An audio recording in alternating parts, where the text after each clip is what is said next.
¿Cómo están? ¿Contentos? ¿Con calor? ¿No tienen calor? Yo soy el único raro aquí. Bueno, sí soy raro. Vamos a hablar de este tema muy interesante. Hemos tenido 2 domingos hablando acerca de las cuestiones tóxicas. ¿Y recuerdan el primer domingo que se habló acerca de este tema? ¿Cuál era el título? Se habló de los pensamientos tóxicos y cómo nos envenenan, ¿no es cierto? El domingo pasado, las personas tóxicas. ¿Alguien conoce gente así? Casi no hay. Eso casi no existe, pero era por si acaso en algún momento de emergencia llegan a encontrarse a alguien así, pues ya saben qué hacer. Y hoy vamos a hablar de algo que creo que es muy importante entenderlo y analizarlo, y es acerca de cómo te puedes intoxicar por la religión. Vamos a hablar de intoxicados por la religión. ¿Conocen a alguien que se intoxique por la religión? Normalmente les llamamos, ¿cómo? Fanáticos. Hay gente que no se considera fanática, pero está intoxicada de la religión. Y creo que algo que Jesús hizo fue romper con ese esquema, por completo. Sin embargo, como que a nosotros nos gusta volver a caer en un sistema religioso y volver a intoxicarnos, y parece que es el estado natural que nos gusta. Y es peligroso, porque ya saben todas las cosas que pueden suceder. Y quiero empezar hablando acerca, quiero que vean estas imágenes. ¿Ven esa joven? Parece que la golpeó el Canelo Álvarez, ¿verdad? Pero está intoxicada.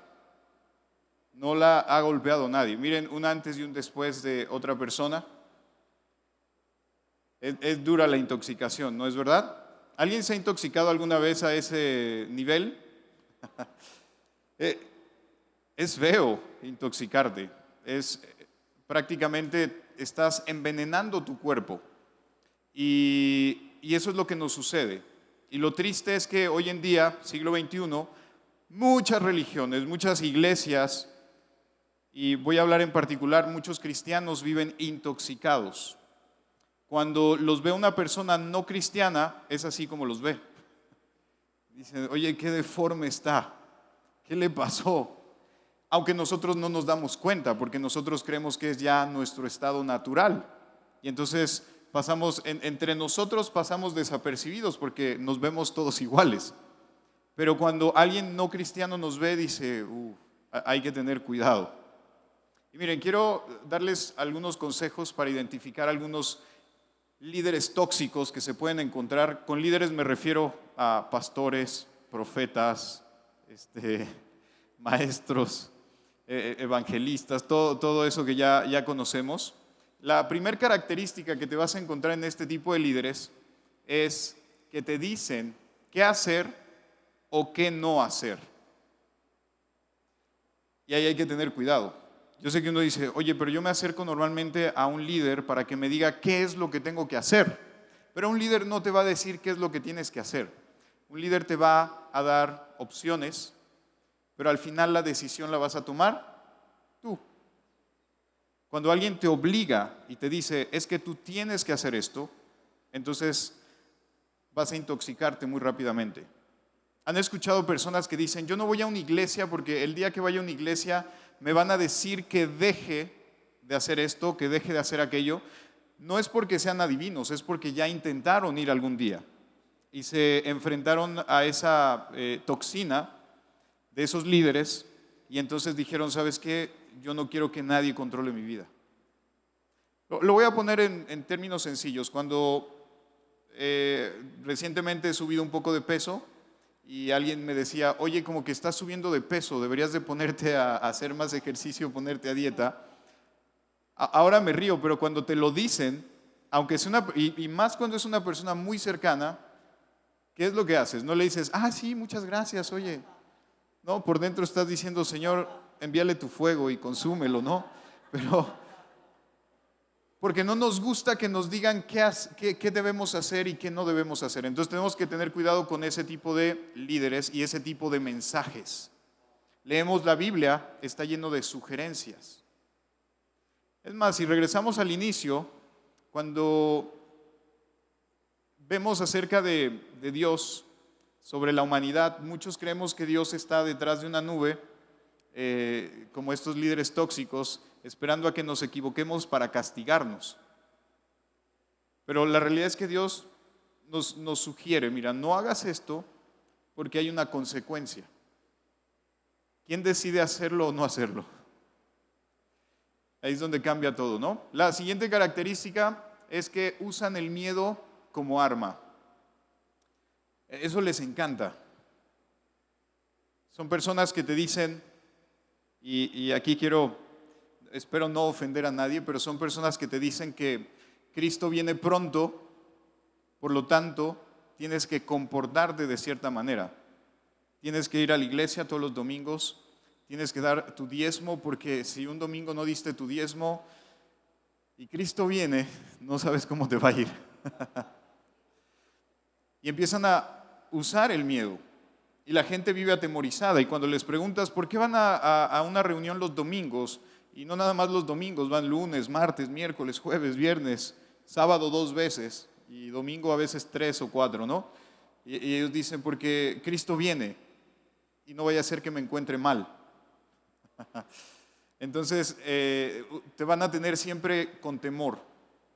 Y entonces vas a vivir mal, la vas a pasar muy mal, porque no vas a poder hacer prácticamente nada de lo que ellos no te permitan hacer. Otra característica es que ellos son perfectos. Ellos nunca se equivocan. Las decisiones que ellos toman siempre son correctas. Entonces, nunca vas a ver e inclusive, aunque se equivoquen, por las personas que están alrededor de ellos, siempre van a ser cubiertos. Van a decir, es que lo hizo por alguna razón. No tengo idea de cuál sea la razón, pero tuvo una razón, porque él es el líder, él es el pastor, él es el profeta, el apóstol, entonces no pudo haberse equivocado. Y la Biblia nos enseña algo totalmente diferente, porque todos los profetas, todos los que vemos ahí en las Escrituras, se equivocaron muchas veces. Y yo creo que esa es la razón por la que están en la Biblia. Porque Dios dijo, vean que sí, estaban sirviendo, eran parte, colaboraban en la obra, pero no eran perfectos, seguían teniendo ese lado humano. Entonces, cuando alguien te dice que esa persona no se equivoca, que no peca, que no, entonces ten cuidado. Siguiente característica, nadie puede decir nada malo de ellos. No toques al ungido de Dios. Y yo creo que lo han visto últimamente en las noticias, ¿no es verdad? ¿Alguien las ha visto?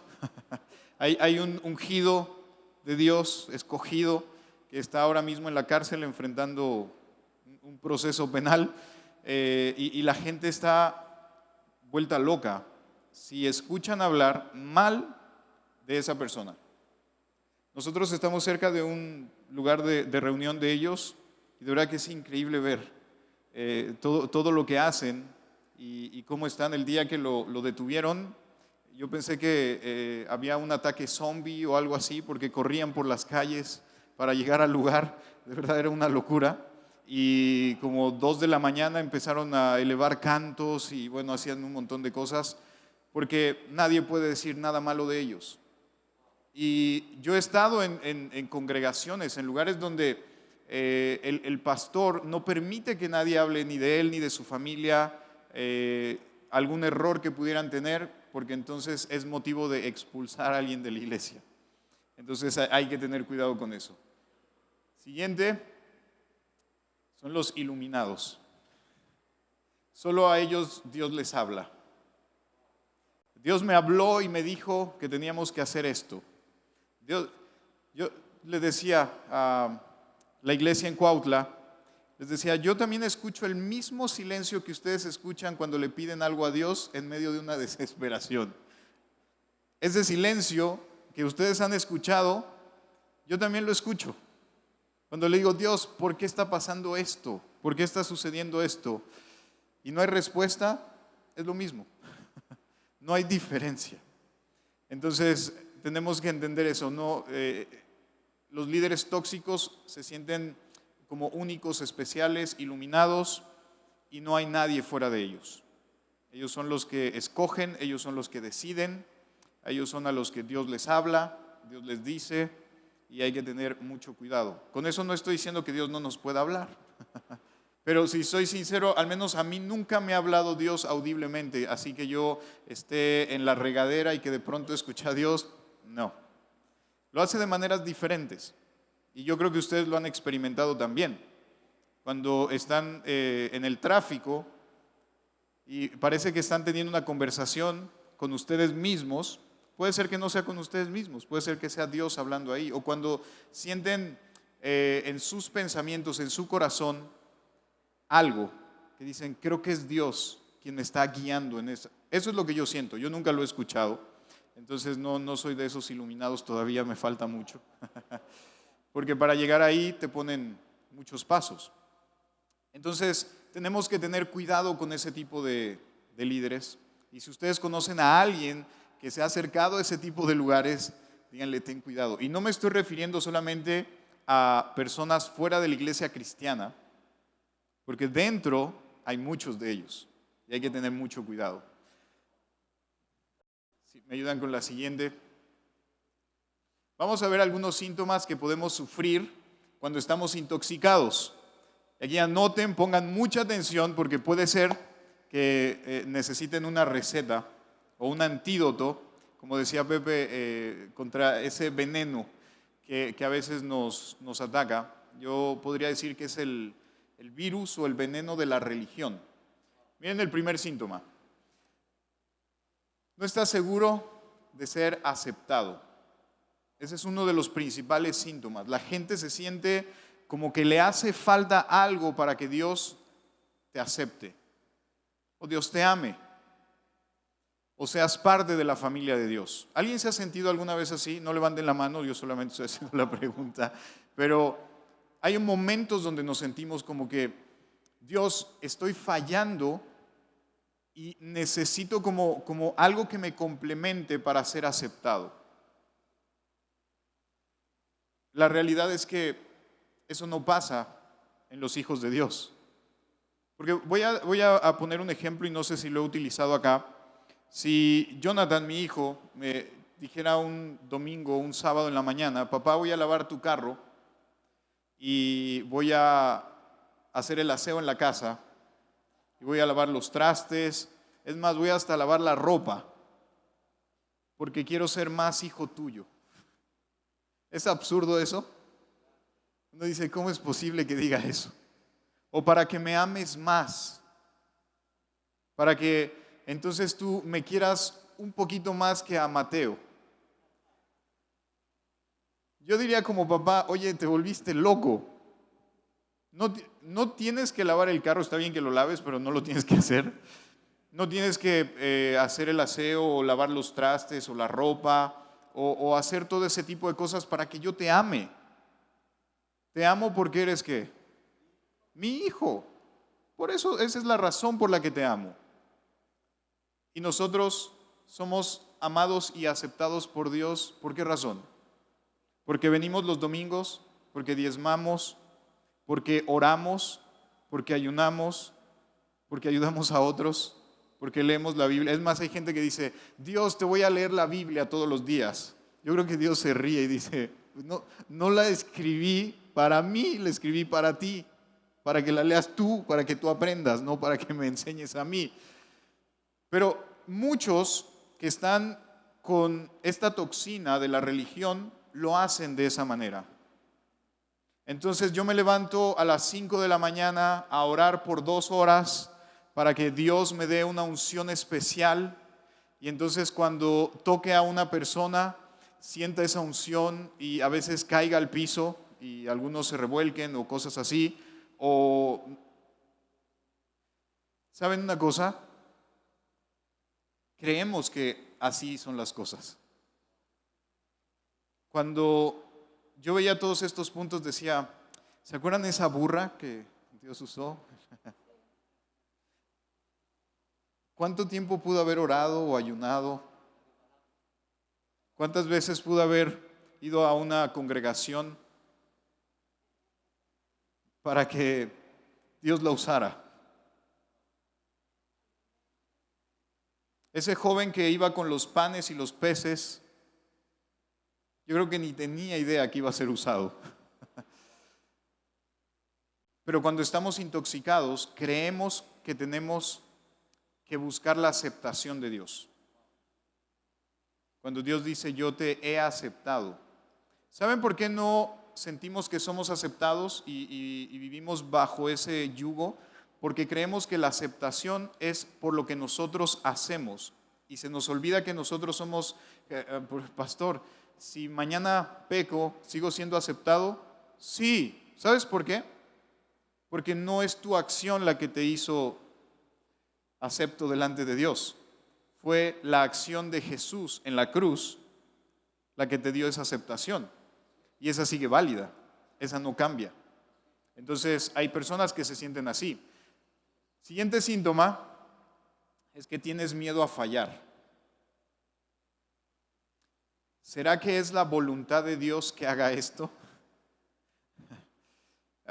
Vienen oportunidades, vienen decisiones a tu vida, vienen muchas cosas y lo primero que piensas es, ¿será la voluntad? Déjame orar, déjame meterme, encerrarme con Dios para que me diga si es su voluntad. Y la realidad es que Dios dice, adelante, por eso está ahí. La Biblia dice que Él pone el querer como el hacer.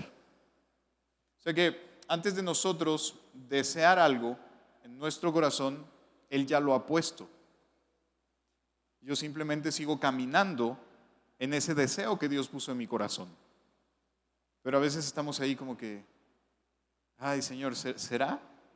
Creo que fue Gedeón, que Dios lo manda a hacer algo y le dice, ok Señor, si eres tú, que en la mañana ese pedacito de pasto esté mojado. Y al otro día el pedazo de pasto que él dijo específicamente estaba mojado. Y dijo, no, yo siento que no es Dios. Señor, que todo amanezca mojado menos ese pedazo, que ese pedazo esté seco. Y al otro día, por la mañana, va a ver y estaba tal cual él lo había pedido. Y él dice, no, siento como que no es la voluntad de Dios. Estuvo así por varios días. Y a veces así estamos nosotros. Y a veces llegamos al final de nuestros días y decimos, creo que sí era la voluntad de Dios. No tengas miedo a fallar. Porque si vives bajo ese yugo, es porque la religión todavía no te deja. ¿Estará bien que haga esto o no estará bien que haga aquello? Pablo dijo, todo me es lícito, todo me es lícito. Pablo está diciendo, no tengan miedo a fallar. Nada más ten cuidado de lo que te conviene y lo que no te conviene. Así que ese síntoma hay que tratarlo. Siguiente, no estás disfrutando la vida. Hay personas que, como les decía, sé que aquí no pasa, pero hay quienes se reúnen domingo, lunes, martes, miércoles, jueves, viernes, sábado. Y si un viernes estrenan una película en el cine y tienes que decidir entre ir al servicio o ir al cine con tu familia, muchos dicen, no puedo ir al cine. Dios se va a enojar conmigo. Entonces no están disfrutando su vida. A lo mejor llega a casa un familiar que tiene muchos años que no has visto y casualmente llega un domingo. Oye, viene de lejos y de pronto dices, bueno, a menos que tengas un compromiso de que estés sirviendo, una situación así, no lo hagas, pero viene ese familiar y le dices, yo me voy a la iglesia porque si no Dios se va a molestar conmigo y el resto de la semana me va a ir mal. No disfrutan su día a día, no disfrutan la vida que Dios nos dio. Son personas que, regresando a lo que hacen con el miedo, viven pensando que un día se van a ir de este mundo y entonces sí van a comenzar a disfrutar una vida verdadera. Cuando Dios dice que Jesús vino a darnos ¿vida qué? En abundancia. Voy a poner el ejemplo. Si tú tienes una familia de 4 y tienes 4 panes en la mesa, ¿hay abundancia? No, porque está justo, ¿no? Pero si tienes 8 o 10 panes en la mesa y son 4, ahí hay abundancia. Y se disfruta más, ¿no es cierto? Tienes más de dónde escoger. Puedes comer 2 si quieres. Si uno nada más quiso 1, pues te comes 3. Eso es disfrutar la vida. Y muchos no lo están haciendo. Siguiente. Debes es tu palabra favorita. Este es un síntoma muy común. Debo de ir a la iglesia. Debo de orar. Debo de ayunar. Debo de ayudar a otros. Se convierte en un deber. La realidad es que cuando tienes ese síntoma es uno de los más tóxicos, porque todo es obligado. Debo de. Yo no debo de darle besos a mi esposa. Yo deseo besarla. Yo no debo de venir a la iglesia. Yo deseo reunirme con mis hermanos y disfrutar. Yo deseo tener una conversación con Dios todas las mañanas. Y si no me gana el sueño, por las noches también. Yo deseo hacer las cosas que hago. Es diferente. Cuando tú lo haces por deber, por obligación, muy probablemente después de unos meses o días dejes de disfrutarlo. Pero cuando tú lo deseas, todo cambia. Por eso es que muchas personas pregunten, oye, ¿y por qué vas a la iglesia? Pues porque debo de ir a la iglesia, porque debo de orar, y tenemos ese deber tan impregnado en nosotros que no disfrutamos. Y si ese deber lo llevamos a nuestra vida diaria, se vuelve más tóxico todavía. Siguiente,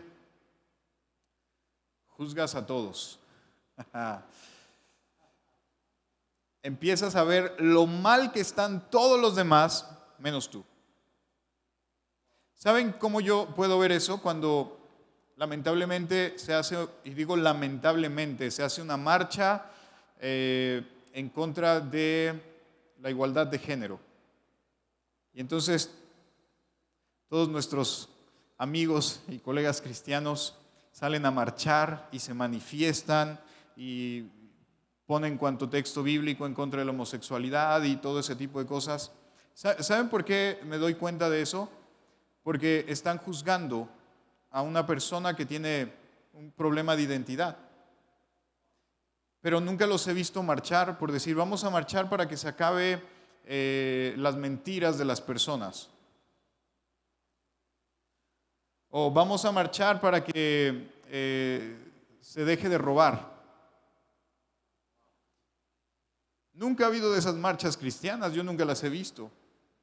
¿Por qué? Porque, de vez en cuando digo alguna mentirita, de vez en cuando me quedo el cambio que me dieron de más, de vez en cuando no digo ciertas cosas. Como yo lo hago,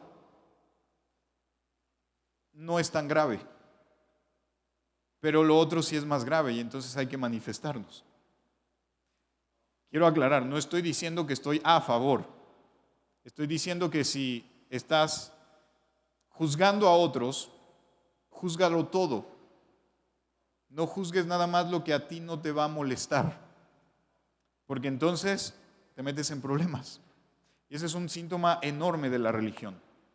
Juzgan todo el tiempo. Están señalando constantemente.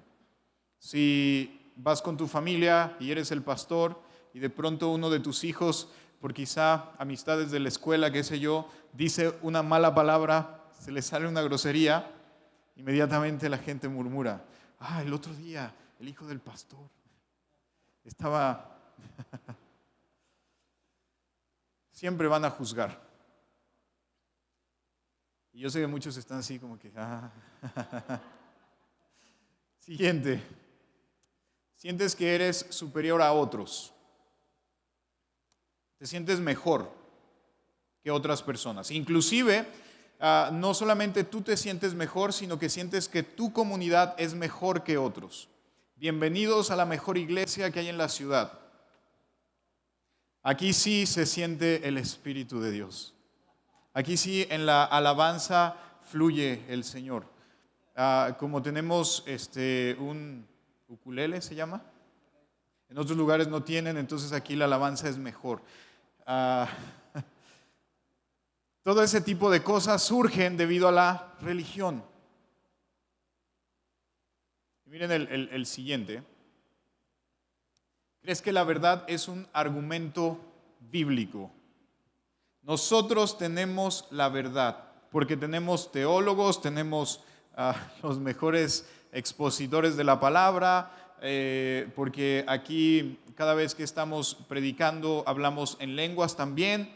No estoy diciendo que todo eso sea malo, lo que acabo de mencionar. Estoy diciendo en el contexto de religión, si tú no hablas en lenguas, eres menos espiritual que otro y entonces no tienes la verdad.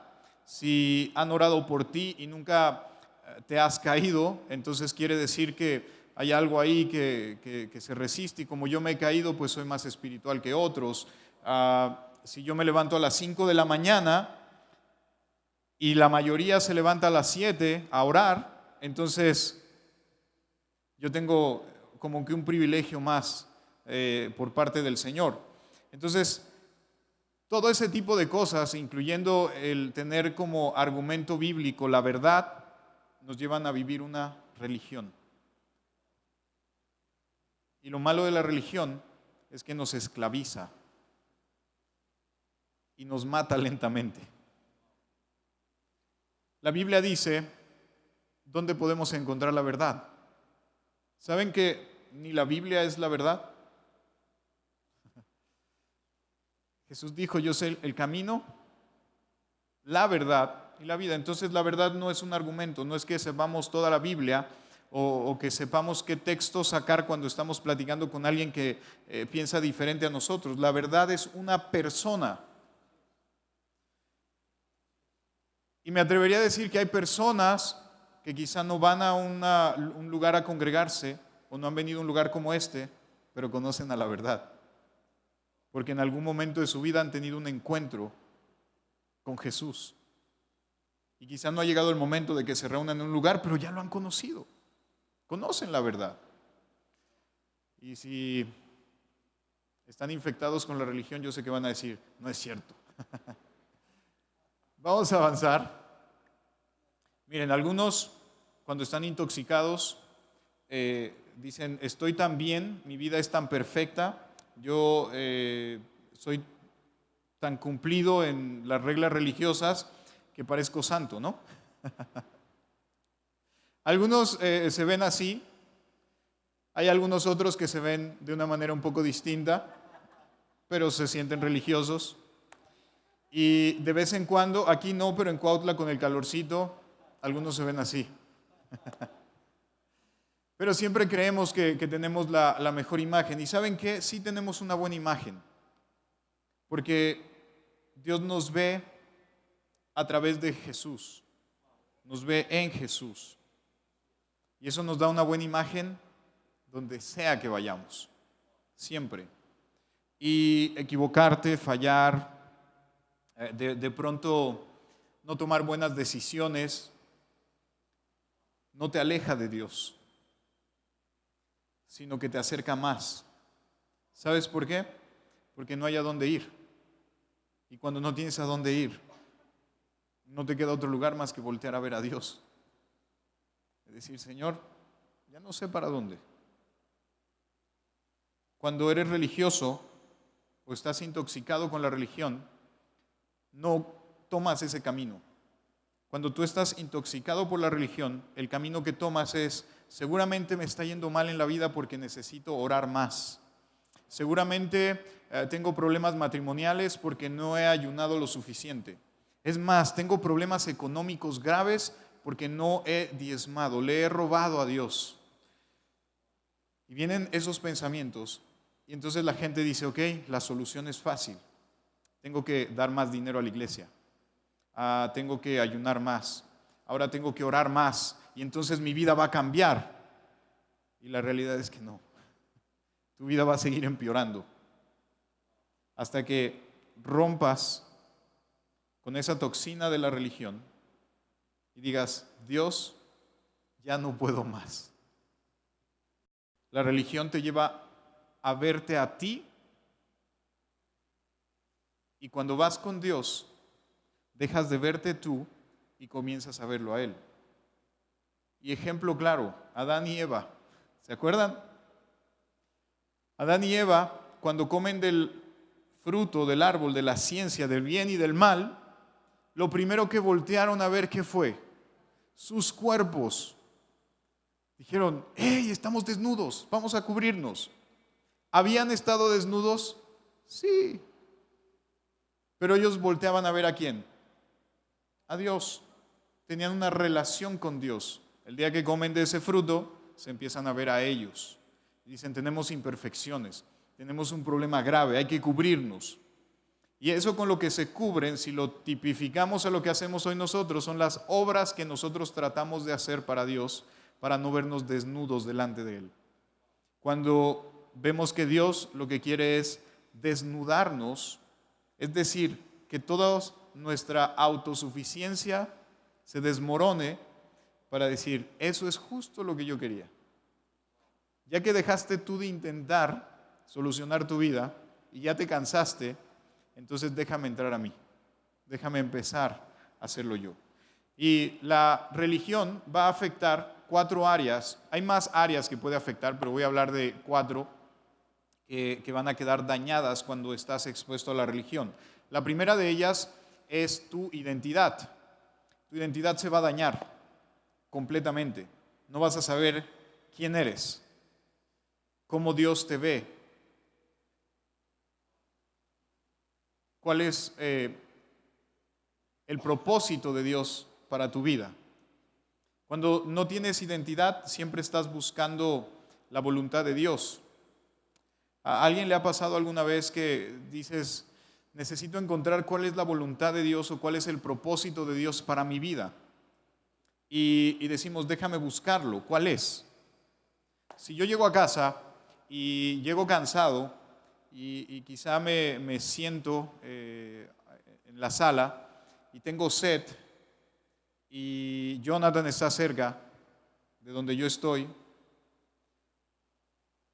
y de pronto no he dicho nada y me levanto molesto y le digo a Jonathan, estás castigado, no vas a ir al fútbol por una semana porque vengo cansado y no me trajiste un vaso de refresco. Jonathan va a decir, oye papá, te volviste loco, no soy adivino. ¿De quién es la responsabilidad de hacerle saber a Jonathan cuál es mi voluntad o cuál es mi deseo? Entonces, ¿quién tendría a mí que decirme cuál es su voluntad? Pero me paso toda la vida buscando la voluntad de Dios y nunca permito que Él me diga. Y estoy ahí atareado. No, seguro su voluntad es esta. No, ya estoy muy cansado. Seguro su voluntad no era esta porque ya no me gusta esto. Ahora voy a cambiar acá. Y estamos constantemente buscando la voluntad de Dios y nunca la encontramos. Porque no estamos escuchando lo que Él quiere decirnos. Y ahí es donde nuestra identidad es cambiada por completo. Adán y Eva fueron creados a imagen y semejanza de Dios. Pero la serpiente fue muy astuta y les dijo, el día que coman, si vemos Génesis 1, dice Dios, hagamos al hombre a nuestra imagen y semejanza. Si avanzamos 3 capítulos, en el 3, la serpiente le dice, mira Eva, es que Dios sabe que el día que comas de ese fruto, van a ser como dioses, van a saber entre el bien y el mal, y le empezó a explicar todo eso. ¿Qué fue lo que hizo la serpiente? Distorsionó su identidad, porque ellos ya eran hechos a imagen y semejanza del mismo Dios. Y la serpiente les dice, todavía no son a imagen y semejanza ¿de qué? De Dios. Si comen de este fruto, lo van a hacer. Siglo XXI. Has llegado a la iglesia, está bien, te dijeron que eres hijo de Dios, pero para mejorar tu condición tienes que seguir estos pasos y entonces vas a llegar a ser un verdadero hijo de Dios. Y dentro de esos pasos mira, hay unas cosas que el diablo te ha arrebatado y entonces tienes que empezar una lucha contra el diablo para que tomes otra vez lo que te pertenece. Y toda tu vida es una lucha contra el diablo. Ahí estás peleando todo el tiempo y cansado, ya no sabes qué más quitarle al diablo. Y años después viene alguien y te dice, oye, pero lo cantaste muchas veces y la Biblia dice que él está bajo. ¿Qué le peleas? Si está bajo tus pies, ¿está qué? Sometido. Y si está sometido, no puede qué. Y lamentablemente en una identidad perdida ponemos a Dios y ponemos al diablo. Están peleando constantemente. Y hay imágenes donde se ve Jesús así, tipo Thor, y al diablo del otro lado y están peleando. Eso no existe en la Biblia. Hay, como podríamos decir, hay niveles, Dios, el diablo, pero la gente los pone al mismo nivel por falta de identidad. Se te poncha el carro cuando vienes el domingo para acá, dices el diablo, no quiere que llegue a la iglesia. No, a lo mejor tenías que haber cambiado las llantas desde hace meses y no las cambiaste. Tienes problemas con tu pareja y dices, el diablo se está metiendo. No, no se está metiendo. Tienes que cambiar tu actitud posiblemente. Hablar más. Entonces, tu identidad empieza a tomar forma y dices, ok, sí, la religión me ha metido, que el diablo siempre está metiendo su cuchara en mi vida, pero la relación que tengo con Dios me dice que Él está conmigo. Es más, hay quienes tienen tantos problemas en su identidad que creen que a cada rato un demonio, un espíritu inmundo o algo se les puede meter. Cuando el que mora en nosotros, ¿cómo se llama? ¿Cómo Jesús dijo que se llamaba lo que enviaba cuando Él se iba? El Espíritu Santo. Si está el Espíritu Santo morando en mí, porque Dios no se arrepiente de lo que Él nos da. Si Él me ha dado su Espíritu, ¿quién más cabe en mí? La Biblia dice que de una fuente no puede fluir agua dulce y agua salada. Eso quiere decir que no puede estar el Espíritu Santo y como que dice, mira, hay espacio, pásale, te invito a tomar un café. No, no pasa eso. Pero hay quienes no tienen una identidad clara porque la religión los ha matado y entonces, ¿qué sucede? Combinamos. Tenemos problemas ahí de identidad. Ya después tomaremos, por ahí mucho que hablar acerca de la identidad. Otro daño que puedes tener es tu relación con Dios. ¿Cuántos se relacionan con Dios como un padre? O algunos, si lo quieren ver de esta manera, como una madre. Va a decir, ya le puso... No. ¿Cómo fue tu relación con tu papá? Porque muchas veces asimilamos, Dios, mi relación con Dios es, pues mi papá era una persona muy alejada de mí, entonces yo siento a Dios distante. Pero si a lo mejor con tu mamá te relacionaste más, lo puedes ver como una madre, no pasa nada, él no tiene problema de identidad. Los digo de verdad, porque es como lo es, pero la religión te hace ver a un Dios diferente. Prácticamente te regresan a donde si no estás santo y puro, porque creen que no eres santo y puro, vas a caer muerto en la presencia de Dios. Y la verdad es que no pasa así. Dios acepta a todos. Entonces, cuando la religión te intoxica, tu relación con Dios empieza a fallar. No, tiene meses que no oro, que no platico con Dios, porque fallé y siento que me va a regañar. Siento que no me va a aceptar de buena manera. Pasa. Siguiente es la familia. La familia se ve afectada por la religión. Y se los digo de verdad, yo tengo un familiar, él es pastor, y hoy en día sus hijos, que crecieron en una iglesia, no quieren saber de todo lo que su papá hace. Porque ellos constantemente reclamaban, papá, prefieres ir y ayudar a esos niños y cuando te pedimos que juegues con nosotros no lo quieres hacer. Pero es que religiosamente tengo que estar ahí porque soy el pastor y no importa que los descuides, el precio a pagar. O a veces nuestros hijos nos están pidiendo algo y decimos, no, porque es viernes de oración y tengo que llegar a la oración. Si no llego a la oración, Dios nos va a castigar. Y a lo mejor necesitaba ayuda. ¿Saben? En una ocasión estuve en un congreso de hijos de pastores. Me refiero porque es el punto más crítico. Y cuando escuchaba esas historias y lo que ellos comentaban, decía, wow, qué bueno que mi papá no es pastor. Porque la religión los lleva a ese punto. Se olvidan de la familia por estar metidos en la religión. ¿Y tu familia cómo está? No me importa que se pierdan, mientras yo esté en la iglesia estoy bien. Y último punto, es la felicidad.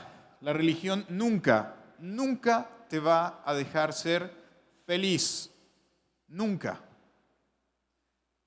Vas a tener una felicidad aparente, porque estas personas, no solamente este familiar, conozco a muchos que a simple vista parecen felices, pero la realidad es que viven tristes, viven amargados.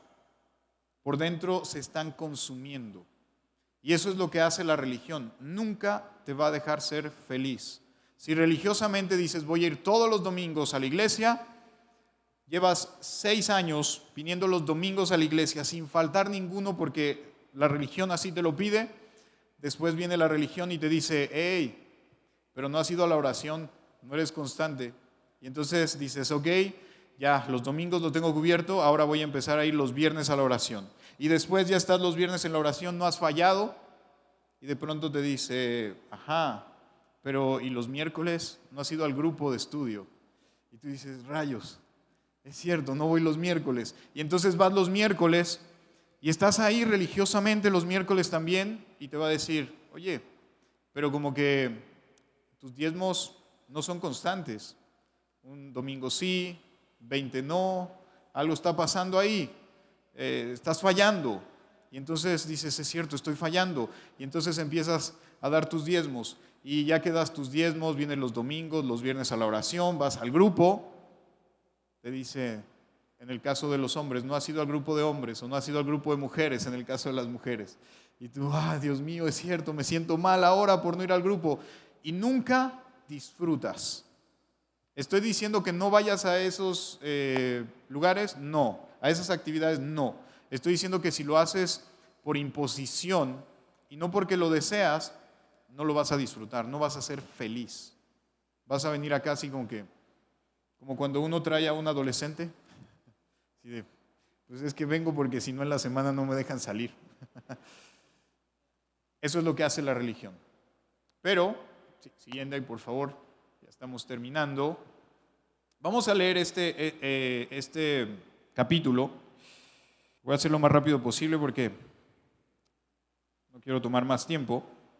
Segunda de Corintios 3 dice, no decimos todo esto para hablar bien de nosotros mismos. Tampoco necesitamos, los que no traen Biblia lo pueden escuchar, tampoco necesitamos presentarles cartas que hablen bien de nosotros, ni les pedimos que ustedes las escriban para que se las presenten a otros. Algunos así necesitan, pero nosotros no. Todos pueden ver claramente el bien que Cristo ha hecho en la vida de ustedes. No hay que hacer obras, no hay que hacer nada de eso. Es notorio lo que Dios está haciendo en nuestras vidas. Para que la gente hable bien de nosotros, solo tienen que fijarse en ustedes, porque ustedes son como una carta que habla a favor nuestro.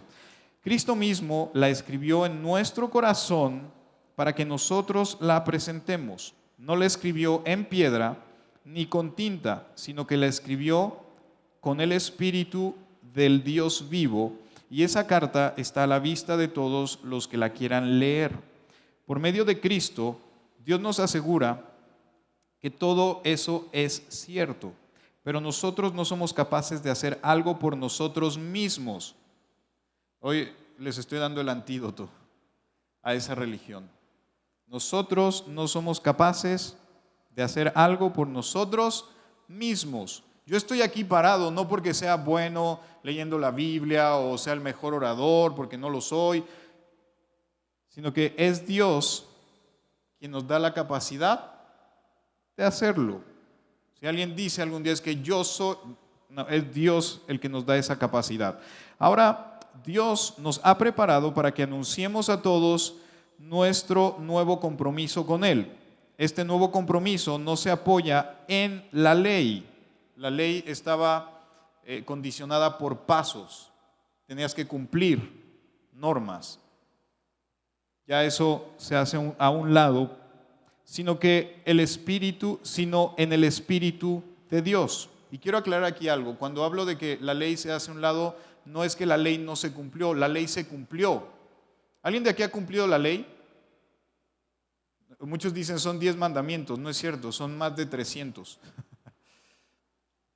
Nadie la ha cumplido. No es fácil cumplir la ley, es imposible. Pero ¿saben que sí hubo una persona que la cumplió? Jesús.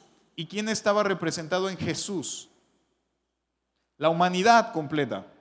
Cuando Él cumple la ley, nosotros también la cumplimos. ¿Ya vieron cómo sí? No tuviste que esforzarte, fue el sacrificio de Jesús. Dice, este nuevo compromiso no se apoya en la ley, sino en el Espíritu de Dios, porque la ley condena a muerte al pecador, pero el Espíritu de Dios da vida. La religión te va a matar, pero el amor de Dios te va a transformar. Dios escribió la ley en tablas de piedra y se las entregó a Moisés, porque muchos dicen, no se refiere a esa ley, era otra ley. Ahí está más que claro.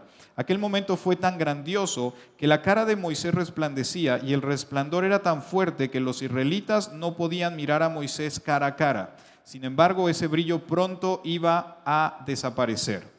Si la entrega de esa ley fue tan grandiosa, el anuncio de la salvación será más grandioso todavía.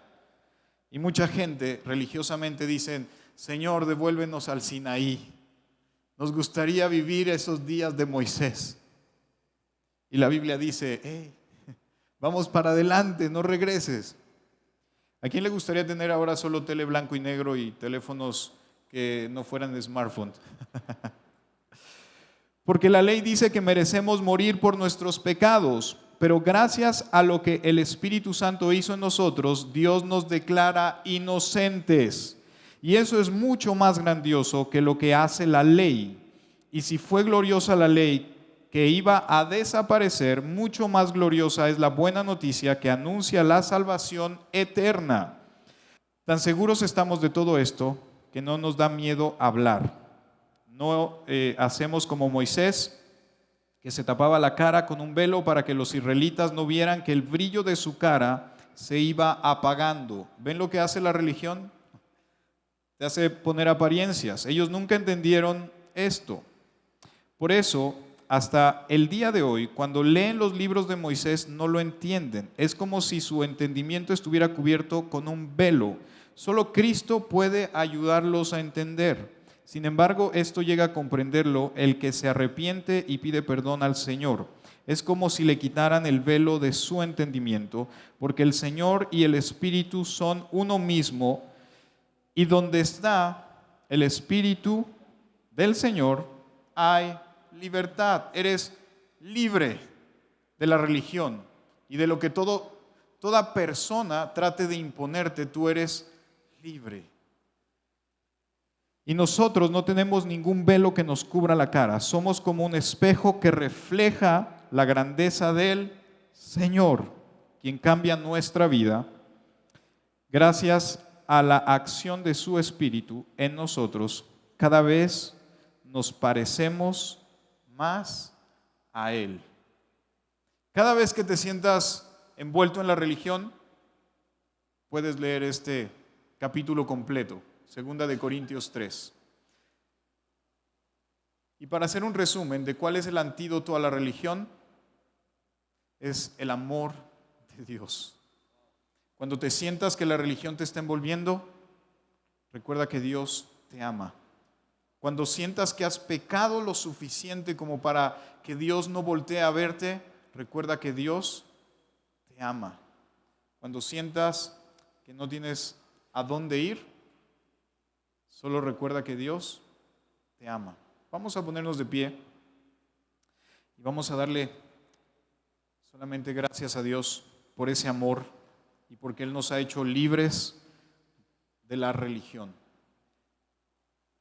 Porque solo su amor es el que puede entrar a nuestras vidas y desintoxicarnos de ese veneno llamado religión.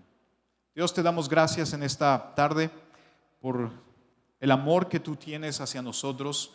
Gracias porque nos haces libres de esa toxina de la religión.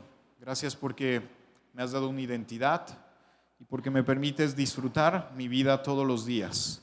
Gracias por todo lo que haces en mí. Y gracias, Señor, porque me permites ser alguien que refleje tu obra, porque me permites ser alguien que refleja tu amor al mundo. En el nombre de tu Hijo precioso. Amén.